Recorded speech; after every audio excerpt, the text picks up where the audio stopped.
রাহমাতুল্লাহ। ধানমন্ডিতে একটা নারীকে হেনস্থা করে মায়েরে চুল টুল ছিঁড়েছে, উন্না মুন্না খুলে নিয়েছে, নাক মুখ ফাটিয়ে দিয়েছে, কিল ঘুষি লাথি সোয়ার ধাক্কা, মানে কোনো দিন একটা কথা হলে মিনি ধর্ষণ যেটার বলে, ওটা মিনি ধর্ষণ হয়ে গেছে।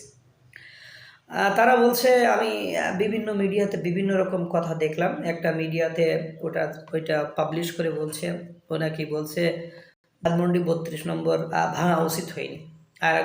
আর একটা মিডিয়াতে লিখছে আওয়ামী সন্দেহে তাকে পিটিয়েছে, যে আওয়ামী লীগের কর্মী বা আওয়ামী লীগের জয় বাংলা।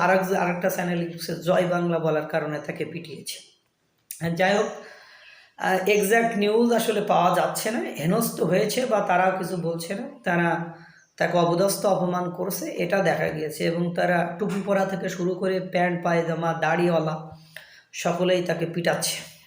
এবং একজন নারীকে যেভাবে নির্যাতন করছে, আমাদের ইন্টারমিডিয়েটের বিলাসী গল্পের বিলাসীর যে রাতে পিটায়ে মৃত্যুঞ্জয়ের বাসা থেকে অন্য জায়গায় রেখে আসছিল, সেদিন ন্যাড়া ওখানে গল্পটা বলছিল, এখানে আমরা 12-13 জন গিয়েছিলাম, তা যে যেখানে পারছে সে সেখানে ধরছে, এবং যে মানে ইচ্ছামতো পিটাইছে, যার সুযোগ হয়নি সে বিভিন্ন গোপন স্থানেও হাত দিয়েছে, এরকম বলছিল। যে মানে সেও আর কি মানে এই কাজ থেকে বিরত থাকতে চায়নি।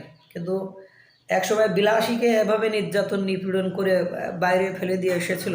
তারপরেও কিন্তু একসময় মৃত্যুঞ্জয় তার গোত্র ছেড়ে দিয়েছিল, মৃত্যুঞ্জয় তার স্বজাতি ছেড়ে দিয়ে সে কিন্তু মালো বা সাপুড়ি হয়ে গিয়েছিল। ইতিহাস আপনারা হয়তো অনেকে পড়েছেন।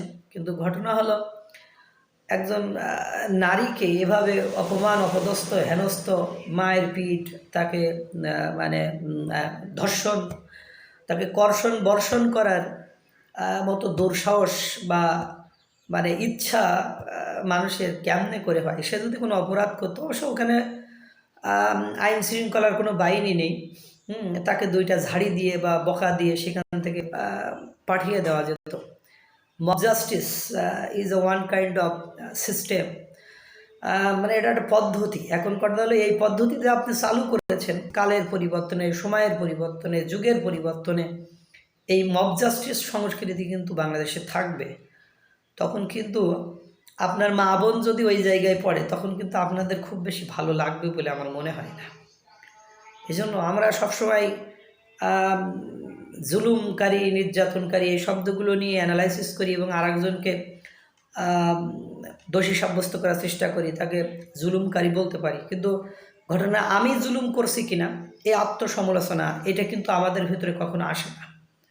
আমি বলবো না যে জুলুমকারী কখনো ছাড়া পেয়ে যায়, যে জুলুম করছে, যে নির্যাতন করছে সে পানিশমেন্ট শাস্তি পাক। কিন্তু কথা হলো, যে জুলুম করিনি, নির্যাতন করিনি, তাকে অকারণে পানিশমেন্টে ফেললে আপনার উপরে ওইটা ফেরত আসবে, এটা সত্য, এটা ইসলাম ধর্মের কথা। সুতরাং আমার মনে হয় কারোর উস্কানিতে, কারোর কথায় এই ধরনের কর্মকাণ্ড করাটা কতটা যুক্তিসঙ্গত। কারণ আমরা এমন একটা হয়েছে যে কান নিয়েছে সিলে, একথা শুনে আমরা হাজার হাজার লক্ষ লক্ষ মানুষ ওই সিলের পিছনে দৌড় মারি, কিন্তু একবারও মনে করি না যে কানটা আসলেই কি নিয়েছে, এটা আমাদের দেখার সৌভাগ্য হয় না। আল্লাহ তাআলা সকলকে ভালো রাখুন, সুস্থ রাখুন। আসসালামু আলাইকুম ওয়া রাহমাতুল্লাহ।